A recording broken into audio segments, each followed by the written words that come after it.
Private schools, colleges మేనేజ్మెంట్స్పై చర్యలు తీసుకోండి.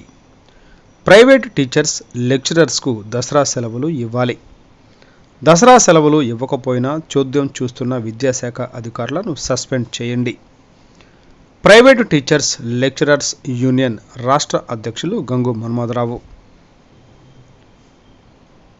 ప్రభుత్వ నిబంధనలు తొంగలో తొక్కి ప్రైవేటు టీచర్స్, లెక్చరర్స్, స్టూడెంట్స్ యొక్క హక్కులను కాలరాస్తున్న ప్రైవేటు స్కూల్స్, కాలేజెస్ యాజమాన్యంపై చర్యలు తీసుకోవాలని ప్రైవేటు టీచర్స్, లెక్చరర్స్ యూనియన్ రాష్ట్ర ఉపాధ్యక్షులు గంగు మన్మథరావు, జిల్లా అధ్యక్షులు రాఘోలు నాగశివ, జిల్లా ప్రధాన కార్యదర్శి బాయికర్ శ్రీనివాసరావు డిమాండ్ చేశారు. ఈ మేరకు శ్రీకాకుళం నుండి శుక్రవారం ఒక ప్రకటన విడుదల చేశారు. ఈ ప్రైవేటు స్కూల్స్, కాలేజెస్ యాజమాన్యానికి సహకరిస్తున్న ఎంఈఓ, డిప్యూటీ డిఈఓ, ఆర్జేడీ మొదలగు విద్యాశాఖ అధికారులపైన చర్యలు తీసుకొని సస్పెండ్ చేయాలని విద్యాశాఖ మంత్రిని, రాష్ట్ర ప్రభుత్వాన్ని కోరారు. దసరా సెలవుల్లో విచ్చలవిడిగా ప్రైవేట్ స్కూల్స్, కాలేజెస్ పనిచేస్తున్నాయంటే దానికి విద్యాశాఖ అధికారుల నిర్లక్ష్యమే కారణమన్నారు.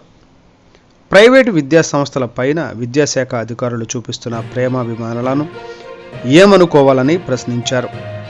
దసరా సెలవుల్లో వర్క్షాప్స్ పేరుతో ప్రైవేటు టీచర్స్, లెక్చరర్స్ను ప్రైవేటు యాజమాన్యాలు వేధిస్తున్నాయన్నారు.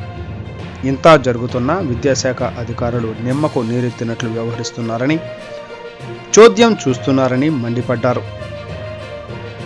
ప్రైవేటు టీచర్స్, లెక్చరర్స్కు, స్టూడెంట్స్కు కనీస హక్కు అయిన దసరా సెలవులు ఇవ్వకపోవడం బాధాకరమన్నారు.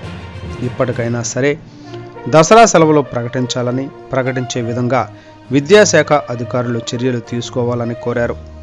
లేనిచో ప్రతి విద్యాసంస్థ పేరుతో పాటు ప్రతి విద్యాశాఖ అధికారి పేరును కూడా రాష్ట్ర ప్రభుత్వం దృష్టిలో పెడతామని ఆ ప్రకటనలో స్పష్టం చేశారు.